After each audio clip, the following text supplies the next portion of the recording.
Good evening everyone. So I am Kevin Alay from Batch 4. So yung topic po natin today ay tungkol sa may error ba sa Biblia or may parang may pagkakamali kayo nakasulat sa Biblia.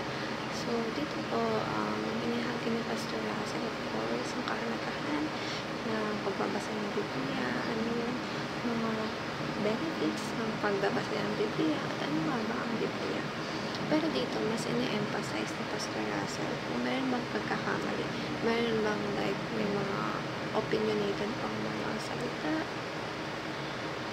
at marami bang bagay ang mas magkakaroon ang misinformation, ganyan. Yun pa yung pagkakaintindi ko. So, para sa akin, nauna ko parang nabasa yung title is alam ko na agad kung ano yung sagot ko. So, ang sagot ko po is wala. Kahit isang salita sa Biblia ay walang pagkakamali, walang pagkakamali na isulat, walang pagkakamali na ilagay, walang pagkakamali na pagsamang mga salita. Dahil ang lahat ng yun ay sacred or sagrado. Dahil ito po ang mga salitang ito ay nanggaling sa Panginoon, nanggaling sa salita ng Panginoon Diyos, saan mga ito ay talagang nanggaling sa bibig ng Panginoon Diyos o galing sa mga anak ng Panginoon Diyos. Kaya naman sobrang laki ng impact or malaki yung rason kung bakit mas kailangan natin pagtibayin o mas lalo natin gawing guide, sandalan ang Biblia. Dahil ito ang ginagawa ng Panginoon Diyos upang magkaroon tayo ng komunikasyon sa Kanya, magkaroon ng komunikasyon sa Panginoon Diyos. At of course, malaman natin yung mga bagay na gusto na ipaisip sa atin, ipa-emphasize, ipa-acknowledge sa atin. Kasi lahat ng bagay na gusto na ipaintindi sa atin ay babasahin lang natin sa Biblia. Okay? Babasahin lang natin. Paano babasahin lang sa Biblia? Babasahin mo lang, iintindihin mo lang. Kasi usually ako, nagpipray ako.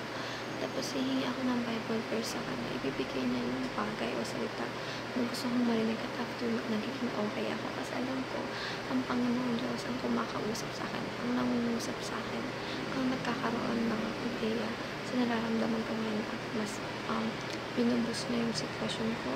At sa ganun, alam ko na hindi niya ako papapayaan. Alam ko, sa lahat ng bagay, mahirap man, sa hirap man o ginhawa, alam ko nandyan siya at hindi niya ako papapayaan kahit ang pamilya ko.